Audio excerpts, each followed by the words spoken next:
This episode is brought to you by Google Gemini. With the Gemini app, you can talk live and have a real-time conversation with an AI assistant. It's great for all kinds of things, like if you want to practice for an upcoming interview, ask for advice on things to do in a new city, or brainstorm creative ideas. And by the way, this script was actually read by Gemini. Download the Gemini app for iOS and Android today. Must be 18 plus to use Gemini Live. This episode is brought to you by LifeLock.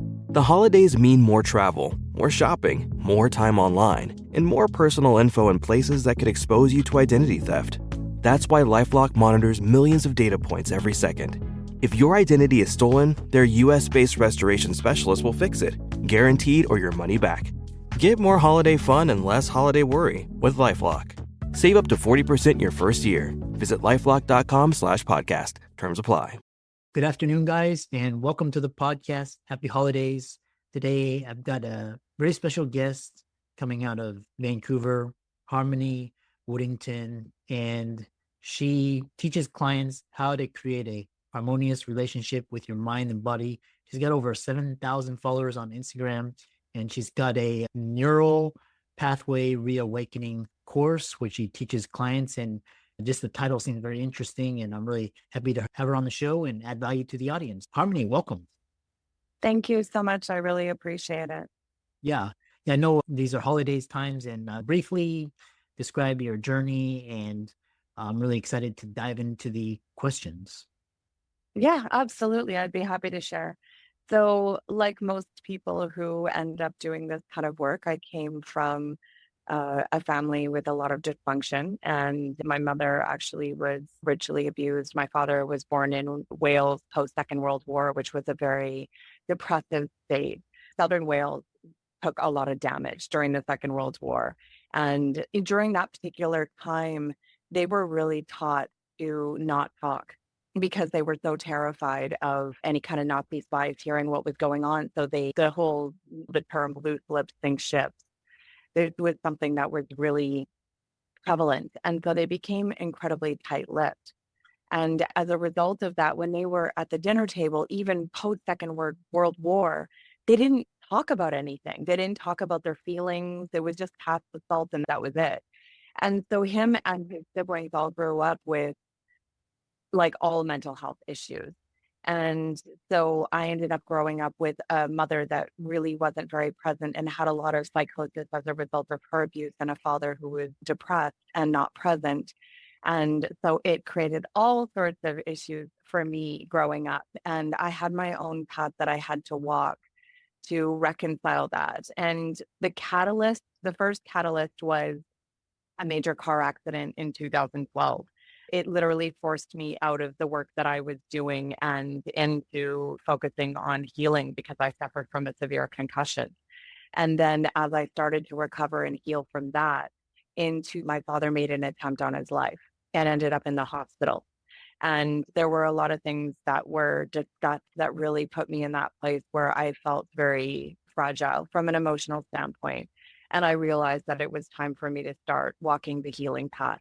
And I didn't find the answers that I was seeking within the traditional allopathic practitioners because of the fact that I was dealing with religious and spiritual stuff on top of the family trauma as well. So I had to seek outside of that space, and I found healers and I found hypnotherapists and different practitioners that played in different worlds that allowed for me to be able to focus my energy inwards and explore the universe and spirituality and reconcile all of that for myself. So I became very passionate about learning the language of the subconscious mind and how the mind works, because really I came to the realization that the power and the answers and everything I was seeking was not in my conscious mind. So I became a hypnotherapist because when I become really passionate about something, I want to become it. So I became a hypnotherapist. I became an energy healer. And then eventually I started to actually dive into neuroscience to really develop a next level understanding of how the mind works. And over a decade of working with clients, developing my own program, my own intellectual property, innovating to create solutions for my clients as they present them to me, I ended up creating what is called the energy integration system. And it's a holistic program that I take all of my clients that work with me one-on-one. And then more recently, the program that you were bringing up, which is the Neural Pathway Renewal process, that came to me just this last summer. And it was a culmination of, I would say, 10 years worth of intellectual property that came into this powerful process that basically helps you to be able to tap into what your mind is already doing, what you already do in your life to learn how to do things, and then eventually learn how to do it on repeat, on autopilot. But you now bring the awareness of how these systems and processes work. And you can apply it now to the areas of your life that you feel challenged, that you feel stuck, that you feel lost. And when you hit that, you can then walk through this process to bust through those challenges, now understanding how your mind works and not just working with your own mind to bust through those blocks and to learn how to create new neural pathways and hardwire them, but also learning how to communicate with the universe, communicate with yourself, and develop sustaining processes that actually hold space for you to be able to honor your mental health and your emotions and all of those things that you go through as you're busting through and you're coming out of maybe trauma or leaving a situation that's unpleasant, or you're working towards goals. We need something that sustains us and supports us. So it's very holistic when it comes to people looking to make change. And it creates long-term solutions. And the thing that's beautiful is once you learn this process, it can be your guide and be by your side supporting you for the rest of your life. So it's a lifelong tool. Mhm. Yeah, fascinating. And we'll talk I've always been fascinated with just this idea of neuroplasticity, and when they talk about healing the nervous system, like looking at the nervous system as an organ, which has been, first thing is, what are some of the most common mental and energetic blockages you've seen in high achievers, and how does this manifest? What does it feel like, and how you help clients overcome them? Learn from the world's best all in one place with Masterclass, the only streaming platform where you can learn and grow with over 200 of the world's best. Masterclass always has great offers during the holidays, sometimes up to as much as 50% off. Head over to masterclass.com/Spotify for the current offer. That's up to 50% off at masterclass.com/Spotify. This episode is brought to you by Allstate.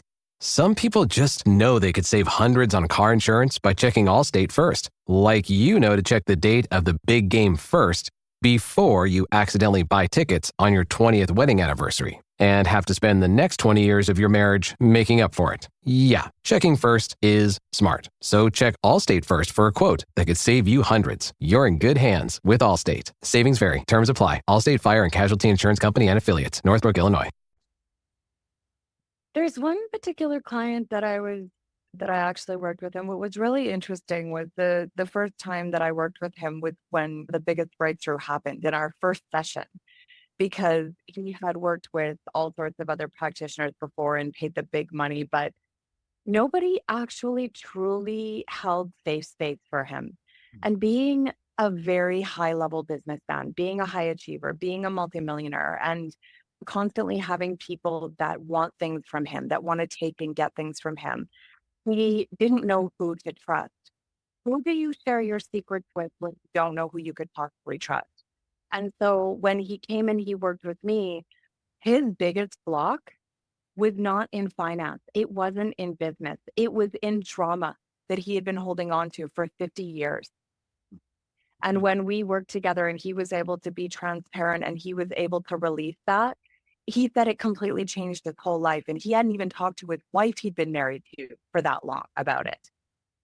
You know what I mean? So having that safe space to be able to release those things that you don't think necessarily are going to make an impact in business that happened in your past, and being able to reconcile yourself and break free of that can be such a powerful catalyst for joy, for nurturing relationships, for opening up doors you didn't even see coming because you were holding on to this trauma that's been holding you back and causing you to self-sabotage, and you didn't even realize it. Interesting. The So what is this energy integration system and how does it differ from traditional coaching or energy methods? The energy integration system is unique for multiple reasons. One, because it's my baby, so it doesn't exist anywhere but with me. It's also got proof of concept. And this is what's really important is that every element to the program that was created to innovate with my clients, to give them solutions and give them answers. And the thing that's really important to understand is the allopathic model honors the organ of the brain. Okay. And a lot of the work that they're doing is in cognitive therapy, cognitive behavioral therapy, which is really in the conscious mind. It's not honoring what's going on in the subconscious mind in the 95%. And so when you're only honoring a person as a brain, as an organ, you're missing everything else, everything that you were before you came into this life. You're not honoring the energetic. You're not honoring the 95% of the mind, which is the subconscious, right? Yeah. So and we all know that when we make a conscious decision that we want to do something in life, something holds us back. You can make a decision that you want to do something, but when you use willpower, you're only going to get so far. You have to honor the programming that your subconscious mind is holding on to in order to get those long-term results. And the other aspect is the energetic.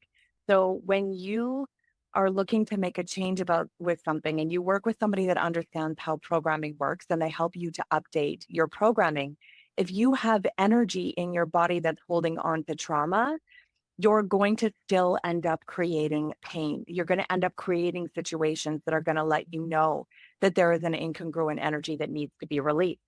And if you were to just go to a holistic practitioner and you were to release the energy and you don't honor the programs that are driving and creating your reality, your subconscious mind will create more issues for you. So the resolution needs to be holistic. It needs to honor everything that you are as a multifaceted being, a beautiful mind, an energetic being, and the powerful, I like to call it, super mind that you have, which houses all of the knowledge and the history of your whole soul's existence that needs to be honored.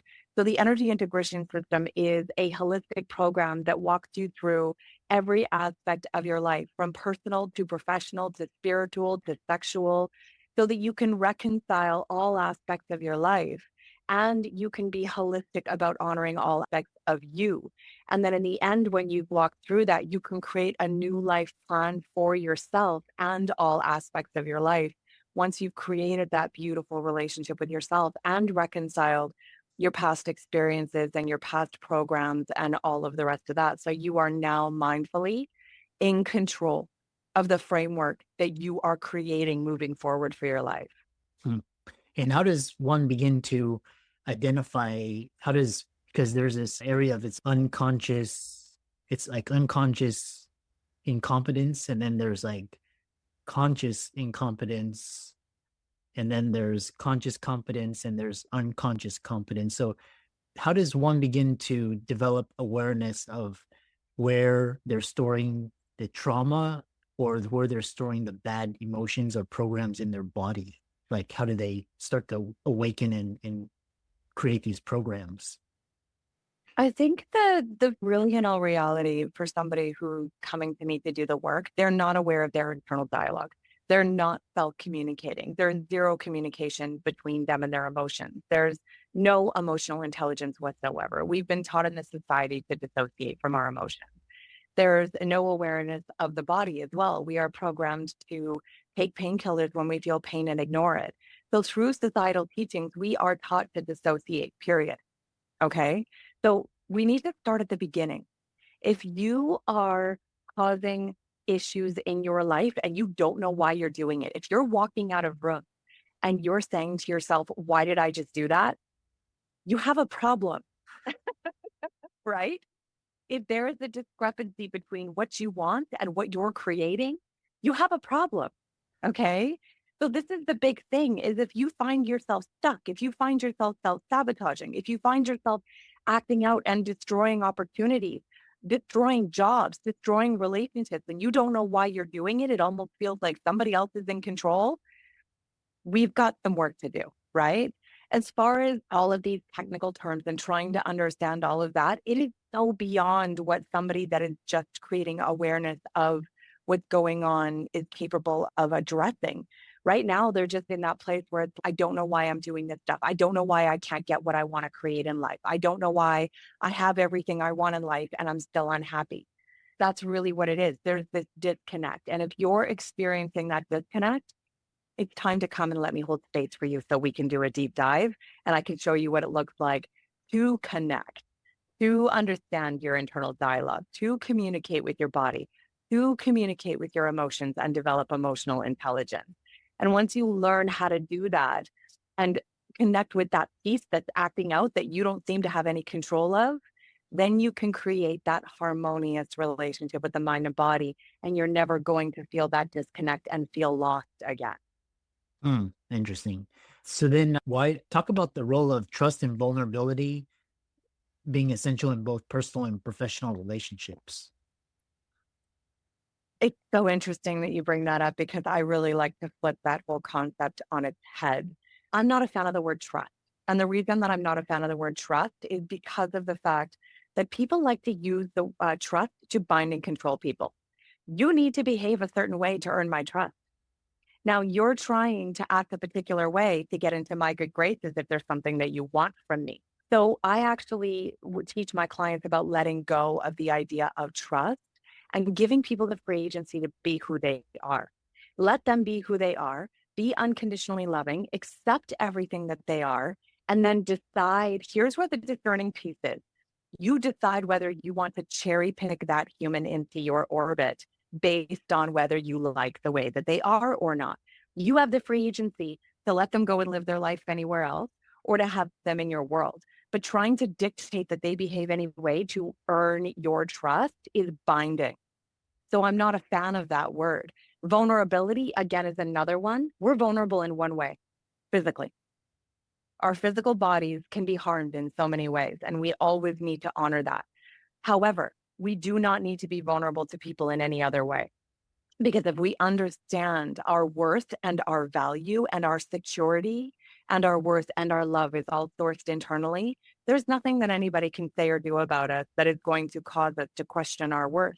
We should be ineffable in that regard and then be mindful of our vulnerability from a physical standpoint. So everybody that I work with, I teach them to become ineffable so that it doesn't matter what other people do because they know at all times what everybody's saying and doing has nothing to do with them at all, ever. And their worth isn't challenged by other people's decisions and behaviors. Does that make sense? Yeah, interesting. Next question I have for you is, what is the healthy way to deal with negative emotions or triggers that lead to lasting and permanent positive change? Yeah, this is a really huge one because as I mentioned earlier, a lot of people do not know how to hold space for their emotions. And I created a process. It's an acronym called This Is Love, which actually teaches my clients emotional intelligence because over the decade I've been doing this, not one client has come to me knowing how to hold proper space for their emotions. Every single one of them has been doing what society has taught us to do, which is dissociate, right? So the thing that's really important to understand, and this is the puzzle piece that most aren't teaching and that we're not taught in the everyday world. What are emotions? What are emotions for? Why do we feel them? They're not there for no reason. They have a purpose. We are experiencing emotions because it is our way of communicating with ourselves. Okay. Now, if we understand that there's a communication going on, that something is being surfaced that needs to be honored, then we can stop and go, hold on. Okay. You're upset. You feel anxiety. You're depressed. You're feeling triggered. What's going on? And you can stop and listen. Okay. Now, the big puzzle piece that's really important to understand is that when you are high emotion, you are low logic. There is no logic present when we're all emotional. So the first thing that we need to do is hold space for our emotions and pamper ourselves and love ourselves. Because when you do that, you are signaling to yourself that you deserve love when you are in an emotional state. If you dissociate and ignore it, you're actually telling yourself you have no worth. and you do not deserve love and support when you have emotion. So you are diminishing your own self-worth the way you treat yourself when you have emotion. So let's flip it on its head and start loving and pampering yourselves. And then you start actually raising your self-worth every time you hold space for your emotions and you pamper yourself through it. And when you give yourself that space until you get back to the logic, that is literally all you need to do. What do you need to do? Your nails, a facial, go for a walk, have a bath, whatever makes you feel good. Tea, chocolate, do all of that stuff for yourself. Don't try to journal. Don't try to map this out because there's no logic. Once you get to the logic, that's when you start asking yourself questions and then allowing what needs to surface to be surfaced.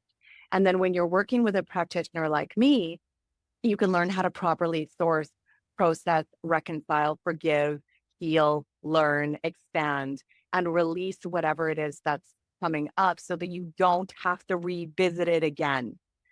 But when you go the other path and you strictly dissociate, you're on a hamster wheel and you're just going to keep reliving it with no end in sight. So once you learn this process of holding, sourcing, forgiving, healing, learning, and expanding, you now are able to take a step forward and become a better you. And then the next trigger comes and you do it and you become a better you and you just keep expanding and expanding. And it feels good because every time a trigger comes and you know you're moving forward and expanding, you're like, okay, the last one's gone. I sorted that out. This is new. When it's something new, you can abide in and it's more exciting versus being on that hamster wheel. So this is basically like a little bit of a macro view of what it looks like to hold space with your emotion. Mhm. And just to clarify, when you say, because I've heard the term hold space and I've heard process emotions. For the person that's new to this, what is it? Describe like what holding space or processing emotions means or looks like. Yeah. So there's actually, I have a very clear like step-by-step process that I teach my clients. And when it comes to the holding space, I have what I call a self-love vocabulary. And this is where I get my clients to actually write down 10 different things they're going to do to hold space for their emotions. And what that means is not dissociating. It means not doing anything where you're actually running away. It means being with the emotion, honoring it, feeling it, and loving and nurturing yourself through that. So it could be going for a walk in Mother Nature. It has been scientifically proven that Mother Nature heals us and is de-stressing, right? Forest bathing is a thing. If you guys haven't heard of forest bathing, go look it up. Baths, tea, chocolate, candles, beautiful music, all of those things are should be on your list and you should be doing those. Solfeggio frequencies, using different relaxing music. There's like meditations and all sorts of things that you can listen to on like YouTube. You can look up if you have your own music that you like to listen to. For those of you girls, give yourself a manicure, a pedicure, or a facial, do a hair mask. Guys, you can have baths and pamper yourselves too and exfoliate your bodies and clip your toenails and like go get your girlfriend to give you or a wife to give you a foot massage or give you a scalp massage. If you've got a partner you can lean on, they can do things to help pamper you and make you feel nurtured. But dissociating in TV, gambling, shopping, consuming substances, all of those are dissociative. So the only thing you need to think about when you are in that high emotion place is what can I do to show myself love and give myself space, which means go home and be with yourself and pamper yourself and be with people that will allow you to cry if you want to cry, that will allow you to rage and yell and scream if you want to. Like you need that space to just allow the emotions to flow, whatever they are. Make sense? Yeah. And the other question I have for you is when, for example, if people don't know how to process emotions or they don't know how to hold space and they act out and then they feel guilty or ashamed with these emotions and they basically they hate feeling this idea. How do you handle that or how do you manage that? It's really funny because I've been on the path for more than a decade now myself, and I'm a woman motivated and driven by hormones. So even today, I find that there will be emotional fallout. You know what I mean? Depending on what time of the month it is and stuff like that. And the thing that's really important to understand as we're going through these different phases of life and our body is changing and the hormones are changing and stuff, and we might have emotional upheaval. Even if you're like me and you've resolved your emotional trauma from the past and you're really in control of your life, we still are these human beings being so motivated and driven by all of these chemicals and hormones that if we can hold ourselves accountable, if we can step back and if we observe ourselves being a little bit moody or being a little bit reactive, if we can go, okay, yeah, I'm having a minute right now. I'm bathing. I call myself a fire breathing dragon when it hits. And I'll say to my partner, I'm having a fire breathing dragon moment. I'm sorry for this and anything moving forward, because clearly I'm in one of those moods. So I observe and step back and I'm mindful of it. It's called, I don't know if you guys have heard of this, but it's called metacognitive reflection. Okay. And what it is just a term for observing yourself. So you step back when you're in that state and observe yourself being and doing. And if you observe yourself being and doing these things that are destructive or not good, you can go, okay, how do I deal with this?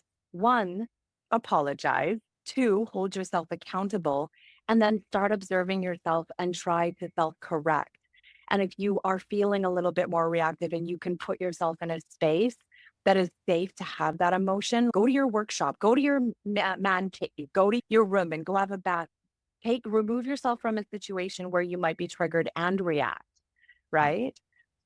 So this is the big thing, is learning how to utilize metacognitive reflection to observe and adapt and be accountable for your emotions and be mindful enough to put yourself in situations where you're not going to react and harm other people, and be gentle with yourself, because even those of us who are the most aware and have done so much work still fall prey just because of the emotions that hormones create, right? So this is the human reality. Interesting. How can people find out more about you and follow your Instagram and find out more about what you were discussing? So you can learn more about working with me on my website, Coaching with Harmony. I've got all the information there. And on my social media, you can look me up. It's just Harmony Woodington CHT. And you'll find me on LinkedIn and you'll find me on Instagram. Sadly, my Facebook was hacked and disabled, so I don't have that currently. But I am all over LinkedIn and I've got beautiful newsletters that I mindfully create. There's one in particular called 3-Minute Success Hacks that I post every morning at 8 a.m. So if you guys are looking to learn more about how you can actually utilize the power of neuroscience and how your mind works, literally 3 minutes every morning, you'll get an article and you can read it. That'll just give you that little knowledge. You can take little steps forwards towards creating that beautiful relationship with your mind that you're looking for. And if you check out the Coaching with Harmony and you're one of those people that's like, I want to do this, let's do a deep dive for 2025, then book a call and let's go. Yeah, excellent. Thanks so much for an insightful podcast, and keep up the great work. Thank you so much.